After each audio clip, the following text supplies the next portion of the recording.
for absorption. From the ileum,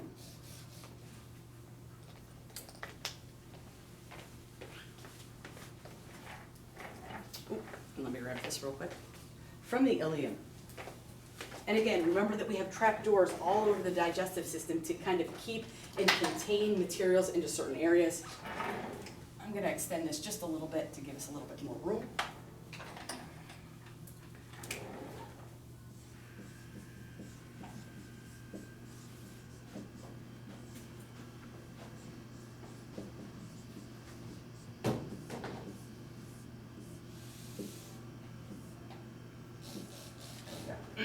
From the ileum, exiting out of the ileum, there is another trap door, boom, right there, called the ileocecal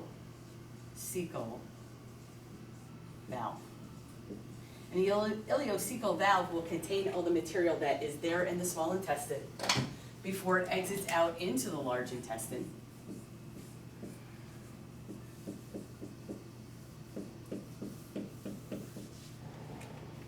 And that first part of the large intestine being called the cecum. And again, if you look at the name of this, the ileocecal valve, it is the point that connects the small intestine to the large intestine, the ileum to the cecum. So we have the ileocecal valve. The ileocecal valve is probably the #1 place in which we see infection in the intestinal system. It has a tendency to attract a number of microbes that get caught in that ileocecal valve, and so we end up with a number of infections. And so we'll talk about intussusception, we'll talk about bowel blockage, being right there at the cecum.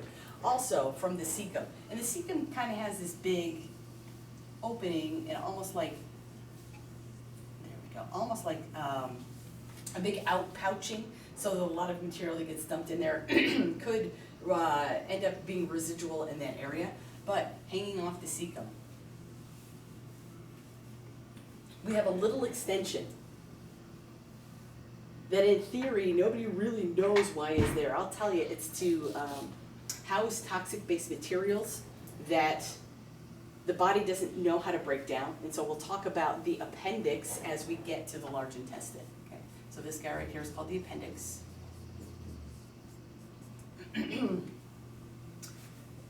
And that material moves through the cecum and then begins to take a pathway from inferior to superior, heading back towards your head, neck, and face. This guy is called the ascending colon.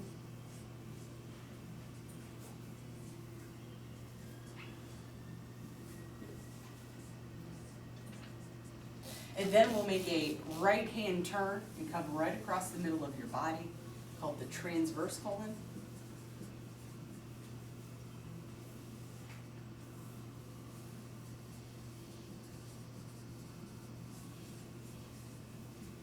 And then make another right-hand turn and head towards your feet, this guy called the descending colon.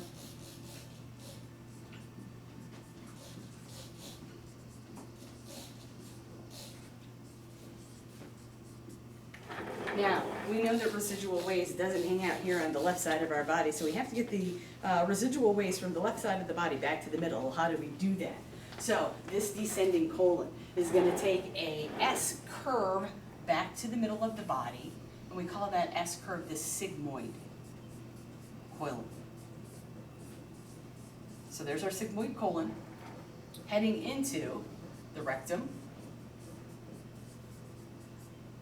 and then eliminating waste to the anus.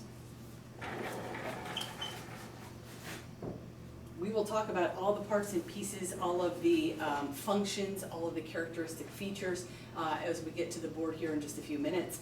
There are a couple of organs that I need to put back in the middle for you. So starting with #1, the liver. And the liver, just so that we make sure we have our flexures on here. Flexures are corners. So this guy right here, this corner right here is called the hepatic.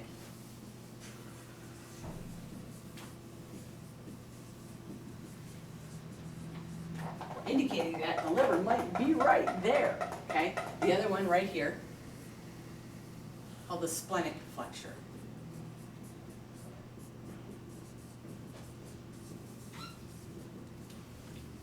And there you have the two. Now, sitting just above that flexure.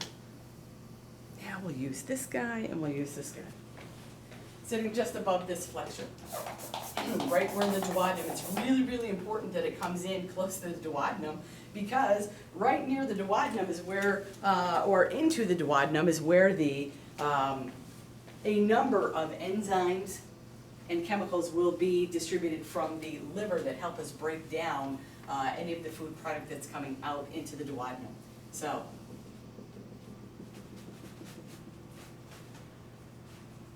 that guy right there is called the liver. Embedded into the liver, hiding out kind of underneath the liver, you will find this little structure, but unbelievably important to the release of lipid-based or components that will break down the lipid-based materials in our food product. That guy right there is called the gallbladder.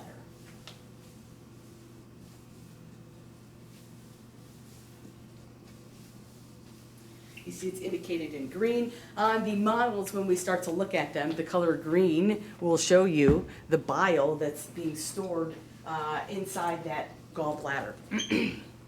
The last of these kind of hides posteriorly and inferiorly to the stomach. And so it's kind of sitting right behind this stomach just above that transverse colon, but also feeding its way into the duodenum and carrying a huge number of digestive enzymes. Okay, so right in this area,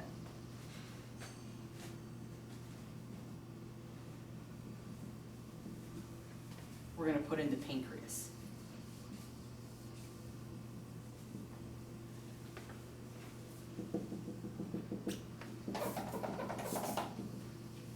Okay.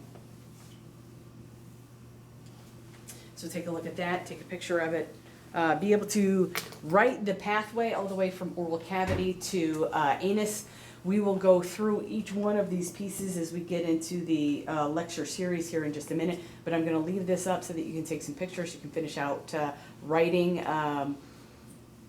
any additional information that we're going to put onto here. See if you can leave a little bit of room on the side so that we can start adding some things out here on the side as we go through the lecture.